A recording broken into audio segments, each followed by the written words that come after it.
Lu juga lahir tidak langsung ngerokok kan? Ya. Makan bayi kan ada proses.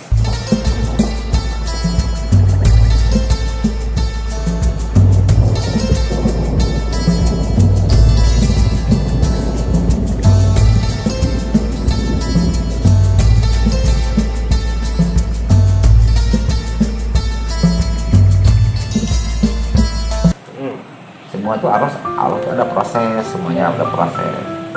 Tidak, karena Allah itu maha penyabar, tidak langsung, semua itu ada proses kan, semua kan gitu.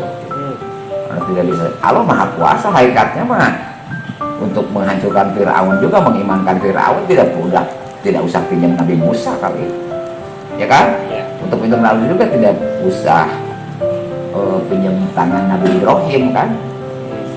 Tapi di mana bagian Nabi Ibrahim nanti, bagian Nabi Musa nanti pahalanya? Ayo. Berarti biar ada ceritanya. Bukan, kan lahan. Itu nanti nggak ada lahan. Sekarang begini. Contoh misalnya. Bukan contoh, salah satunya dalilnya misalnya. Alladzi khalaqal mauta wal hayata liyabluwakum ayyukum ahsanu amala. Surat Al-Mulk.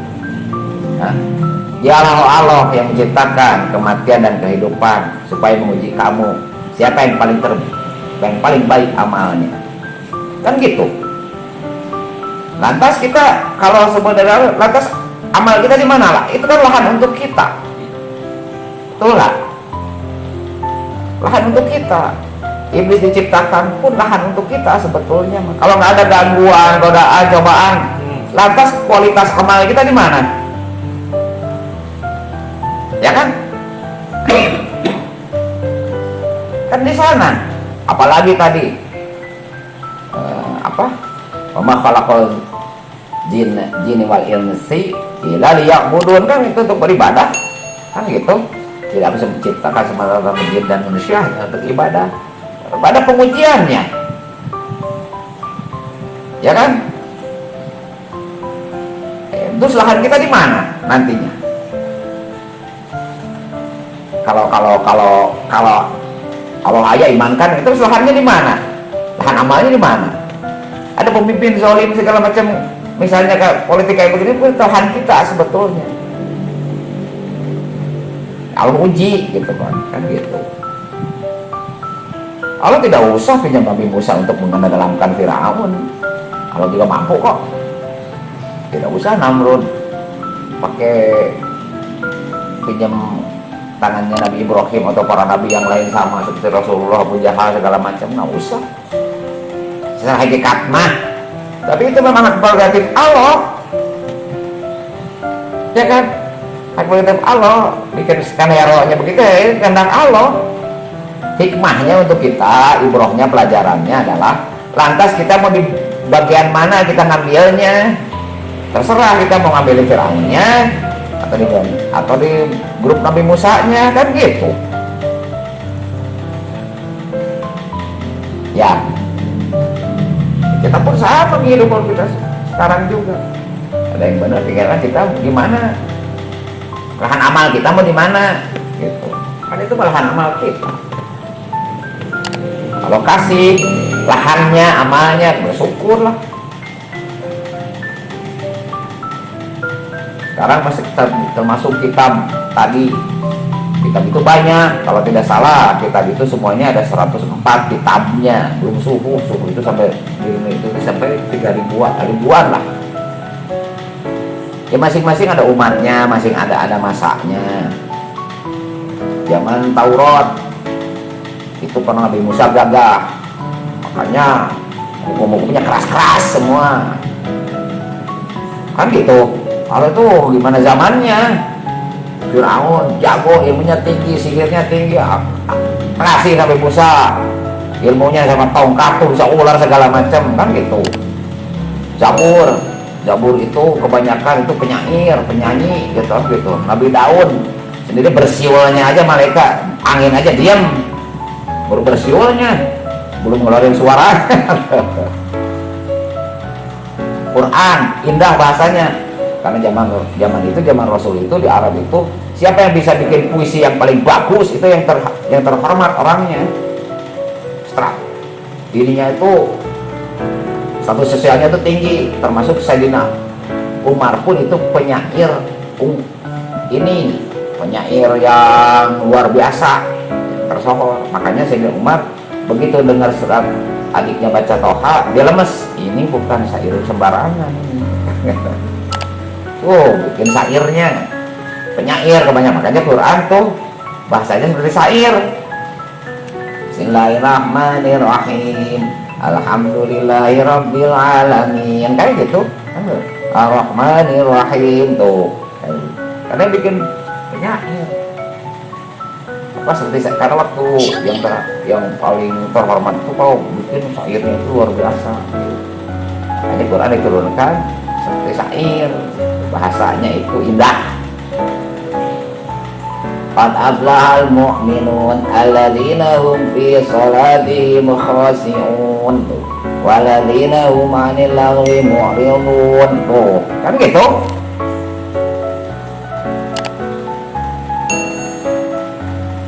Indah, masing-masing ada gimana zamannya. Dan itu mah konsep Allah. Mungkin bukan Nabi Adam yang pertama diciptakan, langsung Rasulullah kali. Itu sudah konsep Allah, itu mah dari sanonya kan gitu. Makanya disebutin Rasulullah itu wal awalu wal akhirin, yang pertama diciptakan dan yang paling akhir. Nabi yang pertama dan yang akhir. Apa disebut awal? Karena konsepnya semua blueprintnya itu karena Rasulullah. Wa arsalnaka ila rahmatan lil alamin. Tidak akan aku ciptakan kau Muhammad kalau bukan karena rahmat, kalau bukan karena rahmat untuk seluruh alam. Termasuk Nabi Adam juga diciptakan iblis, malaikat juga karena ada konsep Rasul. Itu yang lupa iblis karena Allah rahasiakan. Mungkin iblis juga kalau tahu ada konsep Rasul mah dia juga mau sujud ke Nabi Adam, tapi kalau rahasiakan, ya kan? Kan Allah rahasiakan, kata Allah aku yang lebih tahu. Kalau malaikat kan gitu, kamu nggak tahu.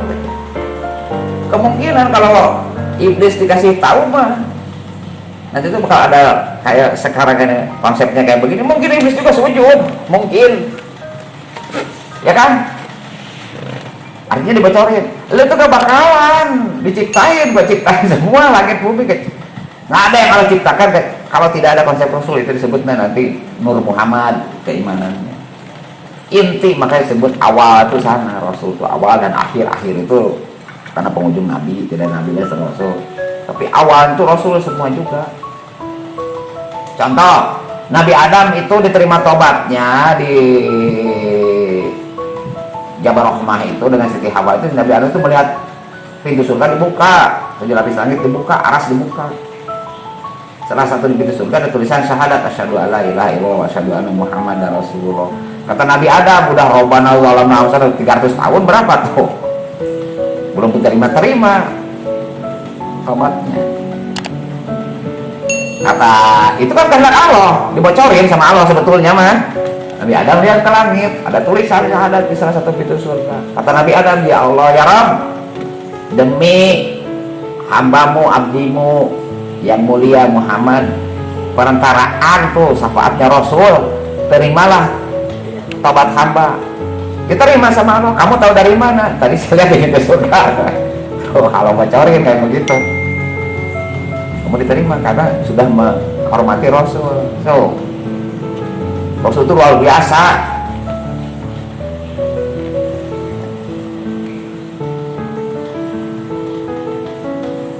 Lagi Isra Mi'raj, pas di alam malakut itu yang namanya malaikat tuh berseliweran. Wah, di belakang juga banyak.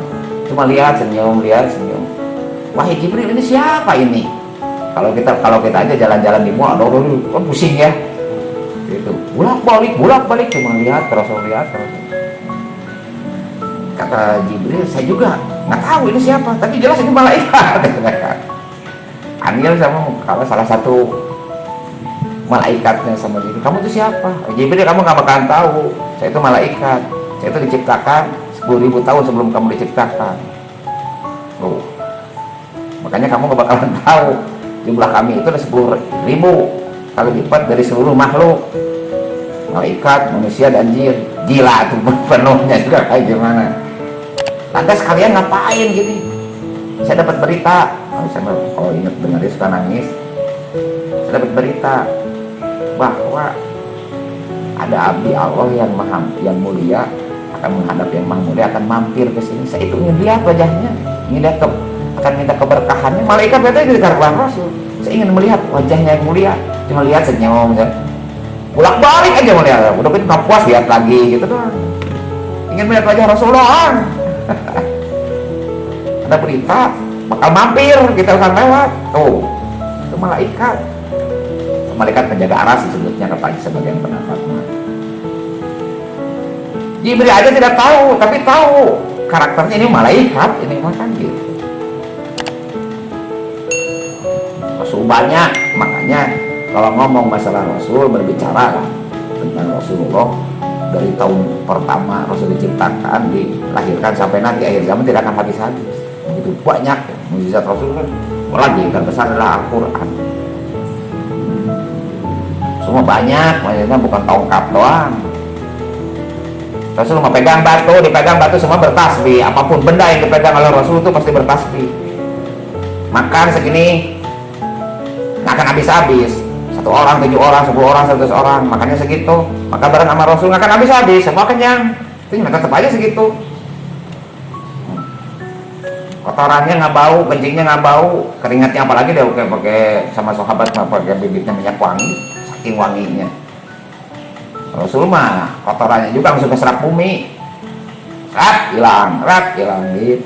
Air kencingnya pun dipakai bibit minyak wangi gitu. Gitu. Dari segi tubuh Rasul mah dengan yang pendek dia paling tinggi, dengan yang paling tinggi tetap tinggi. Jalan dengan yang orang yang berlari tetap di depan, dengan orang yang merangkak tetap di depan. Dikasih kelebihan. Makanya sebagian bilang ada awan, tapi kalau sebagian lagi di tasawuf lain lagi tafsirnya. Seperti Rasul itu nggak ada bayang-bayang. Kata orang itu kan selamanya ada awan melindungi kan gitu. Tapi kalau secara logika, ya Rasul itu kan nur, lihat cahaya di atas cahaya, kecuali cahaya Allah ya. Realisasinya gini, lu malam nyalain lilin, itu ada bayangan kan? Terus yang nyalain lilin tengah hari sekarang, ada bayangannya nggak? Nggak ada bayangan kan? Itulah ibaratnya seperti Rasul itu matahari. Mataharinya sendiri di atas matahari, sinarnya juga mau gimana ada bayangan gitu hasilnya. Makanya kalau kata Mansur, tidak akan kuat orang melihat Rasul karena dari ujung rambut sampai ujung kaki itu sinar semua. Orang tidak akan bisa melihat begininya, batuluk semua. Nah, contoh aja sekarang, nggak mungkin lah para sahabat bertatap berwajah melihat wajah Rasul, tapi begitu ditanya, begitu Rasul wafat, mau Sayyidina Ali apalagi menantunya paling dekat aja ditanya, Abu Bakar aja ditanya bagaimana dulu wajah Rasul yang tidak pernah melihat, gitu nanyain, pingsan. Mau ngebayangin pingsan coba. Kenapa? Lihat dalam Nasroh, wa rafa'na laka dzikrak. Aku tempatkan engkau Muhammad di tempat yang setinggi-tingginya. Makanya kita harus bangga punya Rasul, kita itu termasuk umat